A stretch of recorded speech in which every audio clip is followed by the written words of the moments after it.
सोना और चांदी में हालिया गिरावट के बीच निवेशकों और ट्रेडर के लिए बड़ी रणनीति सामने आई है। इंटरनेशनल रिपोर्ट्स के मुताबिक सोना अभी भी लॉन्ग टर्म के लिए एक मजबूत स्ट्रेटजी एसेट्स बना हुआ है, जबकि चांदी को ट्रेडिंग मौके के तौर पर देखा जा रहा है। साथ ही बात करेंगे बढ़ती महंगाई, कच्चे तेल की कीमतों, बॉन्ड यील्ड और डॉलर इंडेक्स के असर की, जो फिलहाल दोनों धातुओं पर दबाव बना रहे हैं। हमारे साथ है कुंवर जी ग्रुप के रिसर्च हेड रवि दियोरा। मैं हूं कमल शर्मा। रवि जी, आपका स्वागत है मोलतोल में। धन्यवाद सर। जी रवि जी, सबसे पहले तो देखिए पूरे बाजार की नजर फेड की 2 दिवसीय मीटिंग पर है कि पावेल किस तरह की बात कहेंगे। हालांकि रेट कट की उम्मीद अभी भी नहीं है। ये जो पूरी मीटिंग है और उससे क्या सारांश निकल के आ सकता है, बाजार उसको किस तरह देख रहा है, क्या बाजार में संभव है अब? जैसे आई थिंक जिस हिसाब से मीन्स के 2 दिन की मीटिंग स्टार्ट हुई है और पर्टिकुलर ये मीटिंग का इम्पोर्टेंस हिसाब से ज्यादा है, क्योंकि जो रनिंग चेयरमैन है फेड चेयर जो पोवेल उसकी वैसे ये लास्ट पॉलिसी अगर मीन्स के केविन वॉर्स को बिफोर जून चेयरमैन के दौर पे वहां से सेनेट से अप्रूवल मिल गई। अगर नहीं मिली तो ये सेकंड लास्ट होगी, बट आई थिंक अभी लग रहा है कि ये लास्ट पॉलिसी है। तो उसके जो कमेंट्स है वो काफी इंपॉर्टेंट हो गए। रेट में 3.75 के सामने 3.75 है, उसमें कोई ज्यादा बदलाव होने की उम्मीद नहीं है। पर मेजरली मार्केट एक्सपेक्ट कर रहा है कि जो क्योंकि लास्ट कमेंट होगी तो शायद लग रहा है मार्केट में इसका ट्रस्ट ज्यादा आएगा, क्योंकि जो भी ऑन गोइंग चेयरमैन है उसमें लोग थोड़ा पॉलिटिकल ढूंढते हैं। बट जो लास्ट मीटिंग है अभी इस हिसाब से लोग उसकी कमेंट्री सुनना चाहेंगे। और मुझे लग रहा है दैट वुड बी हॉकिश, थोड़ा हॉकिशनेस होगी, क्योंकि जिस हिसाब से इन्फ्लेशन बढ़ रहा है और जिस हिसाब से ट्रेड एंड टैरिफ का माहौल बना है, इस हिसाब से थोड़ा मुझे लग रहा है कि यहाँ पे इन्फ्लेशन का खतरा बताएंगे वो। और गल्फ स्ट्रेट ऑफ हॉर्मस के मीन्स क्लोजर के वजह से जो एनर्जी प्राइसेस बढ़े एंड पर्टिकुलर यूएस में भी ये इश्यू आया है। तो आई थिंक लग रहा है कि ये पॉलिसी में मीन्स के इंटरेस्ट रेट से ज्यादा इम्पोर्टेंट हो जाएगा कि वो बोलते क्या है जब 12 बजे रात को उसकी स्पीच होगी।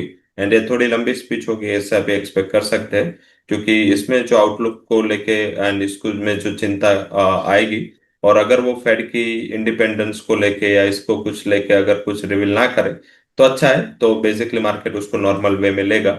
बट ऑल ओवर मुझे लग रहा है कि स्पीच के बाद थोड़ा डॉलर इंडेक्स है वो यहाँ पे स्ट्रांग रह सकता है।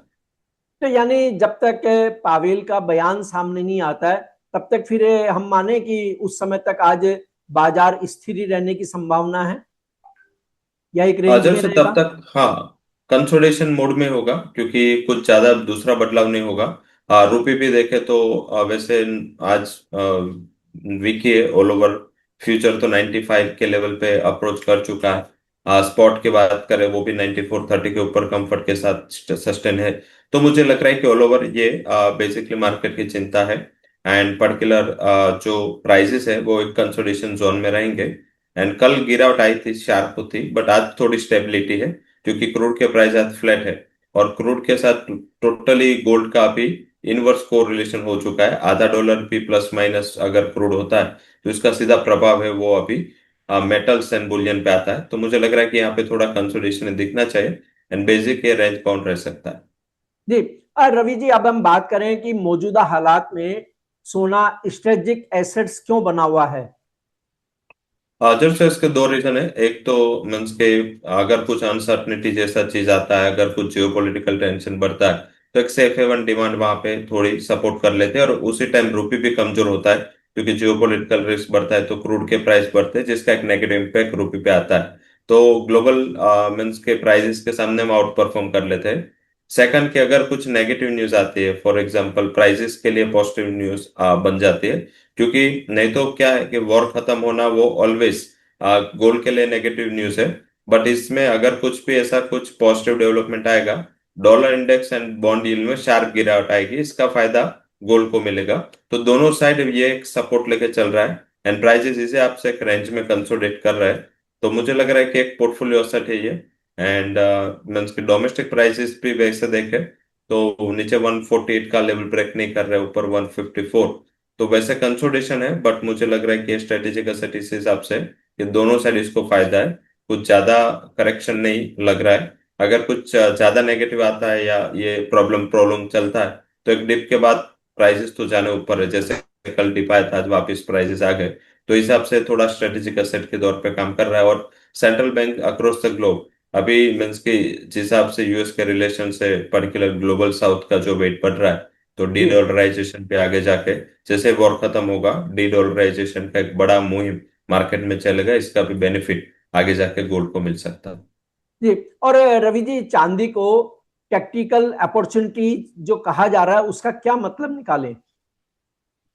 जब से टेक्टिकल हिसाब से, क्योंकि यहाँ पे मेटल का एक सपोर्ट मिल रहा था अभी, बट यहाँ पे थोड़ा मीन्स के इस हिसाब से टेक्टिकल है, क्योंकि जब गिरावट आए या जब शार्प फॉल आए तभी अपॉर्चुनिटी बेस्ड ट्रेड करें। ये गोल्ड के जैसा नहीं कि दोनों साइड सेफ्टी रहेगी, सेफ हेवन रहेगी। यहाँ पे दोनों साइड आउट परफॉर्मेंस है, गिरने में भी ज्यादा गिरता है, चढ़ने में भी ज्यादा। तो अगर बिल्कुल। कुछ नेगेटिव न्यूज रीजन की वजह से अगर यहाँ पे करेक्शन ज्यादा आता है तो that would be A technical opportunity, क्योंकि जब भी कुछ पॉजिटिविटी होगी मेटल्स के प्राइसेस यहाँ से और बढ़ेंगे और इसका सीधा इम्पैक्ट है वो यहाँ पे मिल सकता है। सेकंड, कि कोर फंडामेंटल में कोई चेंज नहीं है। जो चांदी की शॉर्टेज थी अभी भी बनी हुई है, जो ग्लोबल सप्लाई का इश्यू अभी भी बना हुआ है। तो इस हिसाब से लग रहा है कि ये टेक्टिकल है, क्योंकि रिस्क थोड़ा यहाँ पे कंपेरेटिव गोल्ड ज्यादा है। तो इस हिसाब से गोल्ड को स्ट्रेटेजिक एंड इसको टेक्टिकल एसेट बोला गया है। रवि जी, अब जो लोग सोने को खरीदना चाहते हैं तो ये अभी मौका है या कुछ और कमजोरी आ सकती है जहां तक वे इंतजार करें? ये 2-3 दिन इवेंट काफी है, ग्लोबली डोमेस्टिक सारे इवेंट्स एक बार खत्म हो जाए तो उसके बाद आपको ये ट्राई करना चाहिए। Level specific and commodity specific बात करें तो मुझे लग रहा है कि गोल्ड में अगर कुछ गिरावट आती है तो मैक्सिमम 142 से 145, इसके भी बिलो ये गिरावट सस्टेन हो ऐसे चांसेस मुझे कम दिख रहे हैं। एंड अपर साइड हर्डल पे है 1,62,000, 1,67,000, ये मैक्स टू मैक्स ये साल के टारगेट हो गए।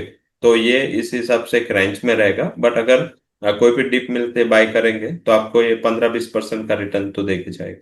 जी। और जैसे आपने गोल्ड के लिए लेवल बताए, अब चांदी में सबसे अच्छा एंट्री और एग्जिट लेवल क्या होगा फिर? चांदी में वैसे 2,10,000 का क्लोजिंग बेस पे अच्छा सपोर्ट है। जब तक ये सपोर्ट ब्रेक नहीं होता आई थिंक यहाँ पे प्राइसेस है वो थोड़े फर्म बने रहेंगे। एंड लास्ट टाइम भी जिस दिन करेक्शन आया था एक बार 2 लाख का लेवल ब्रेक किया था इवनिंग को, उसी दिन मींस के शाम को रिकवरी आके 2,10,000 के आसपास प्राइस आ चुके थे। तो ये क्लोजिंग बेस पे सपोर्ट ध्यान में रखना है, जब तक इसका ब्रेकडाउन ना हो तब तक स्टेबिलिटी बनी रहेगी।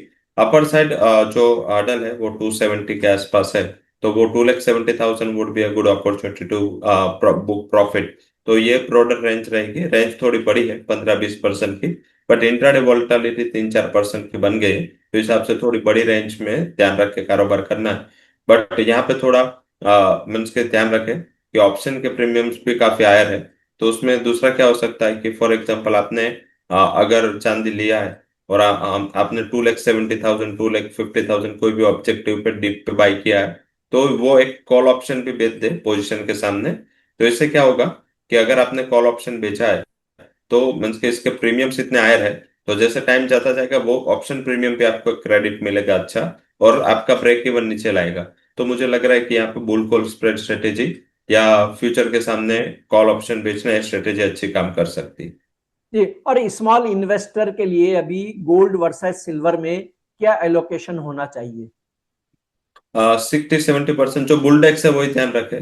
जो बुलडेक्स एमसीएक्स का है इसमें वेट जैसे जी गोल्ड जी। सिल्वर का है ऐसे ही वेट रखना है। थोड़ा अगर आपका नेचर रिस्क लेने का है तो 40% तक सिल्वर रखे, 60% गोल्ड। थोड़े आप कंजर्वेटिव ट्रेडर हो या आप इन्वेस्टर हो तो गोल्ड 80% रखे, चांदी 20% ही रखे, क्योंकि वहां पे वोलेटिलिटी बढ़ती है। और कंपेरेटिव मार्जिन भी मीन्स के 10% मार्जिन ज्यादा है सिल्वर का ट्रेडिंग मार्जिन। तो इस हिसाब से मुझे लग रहा है कि यहाँ पे अभी 80% 20% का फॉर कंजर्वेटिव, थोड़ा एग्रेसिव 60-40 का रेशियो लेके चल सकते हैं।